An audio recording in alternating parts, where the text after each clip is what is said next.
welcome to another episode. This time we got some feedback that we could use a poker vocab video. So I thought I'd give you an intro as to what it's like the first time you sit down so you're not totally lost when you walk in.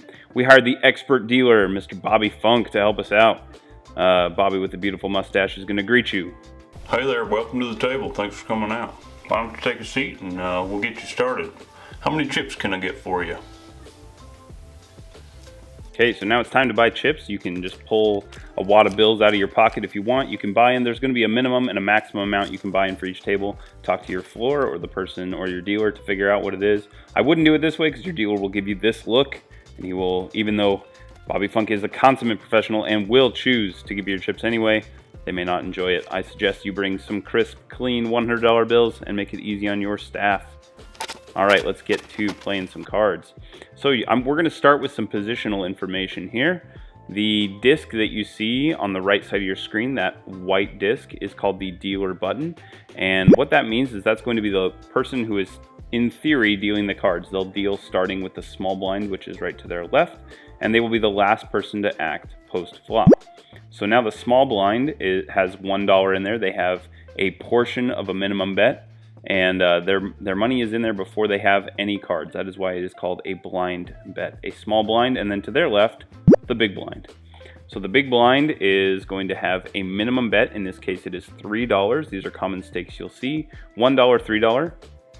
And they're going to have that money in. We're going, once we have cards, to look at the person who is to their left, and that person is called the under the gun player. So the under the gun player will have the action on them, or the option as to what they want to do. So this is pre-flop, before the flop, and they have the option to call, raise, or fold. In this case, they're going to lay their cards down, so that is a fold, and we move now to the player to their left. This player is going to look at what they have, they like it, and so they're going to raise. Now the players after them, again, now it's $15 if they want to call instead of $3, but they can call, raise, or fold. So they're going to call, then it's going to go fold, and then the action moves to the button. They have the same options. They are going to fold. And then we're going to take a look at the small blind. So the small blind has $1 in there. It will cost them 14 more if they want to continue playing. Now you can put in 14 more, or you can put out 15 saying call and take one back. That's fine as well. And now the big blind needs 12 more if they would like to play.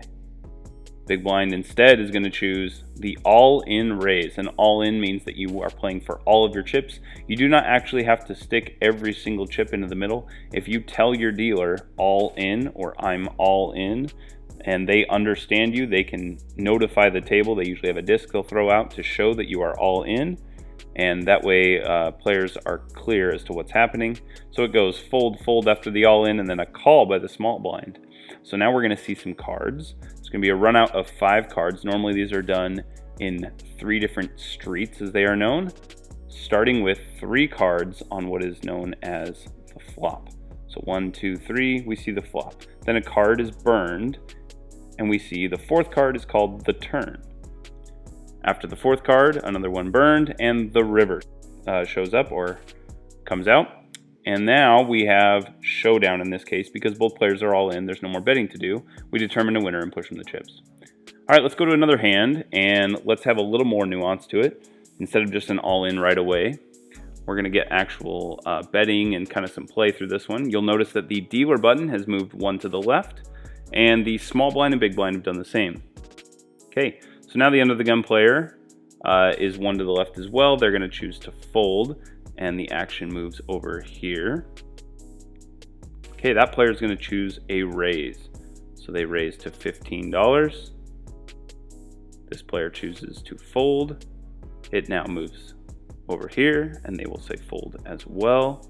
The button now is going to make the decision to call, though they could also raise or fold. It goes to the small blind, who will owe 14 more to call. And this time the small blind is going to say no thank you, and their dollar will be left there and will go into the pot. The big blind is going to call. All right, so now that we go to the flop, the person immediately to the left of the button that's still in the hand is the big blind. So they will be the first to act when the flop comes out. So 3 cards on the flop, and a round of betting is available. It starts on the big blind, and the big blind in this case is going to choose to check. And Bobby Funk will show us how to check here. That is the check motion. It now moves to the pre-flop raiser, and they're going to place a C-bet or continuation bet. This means they were the pre-flop aggressor. They're going to continue betting when they get to the flop. That's why it is called a C-bet or continuation bet. The button calls, and this time the big blind is going to fold.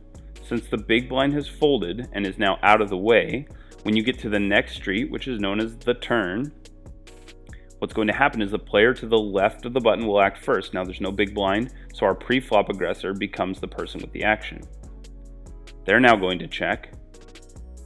And now with a check, you have the option as the button to check back or to bet.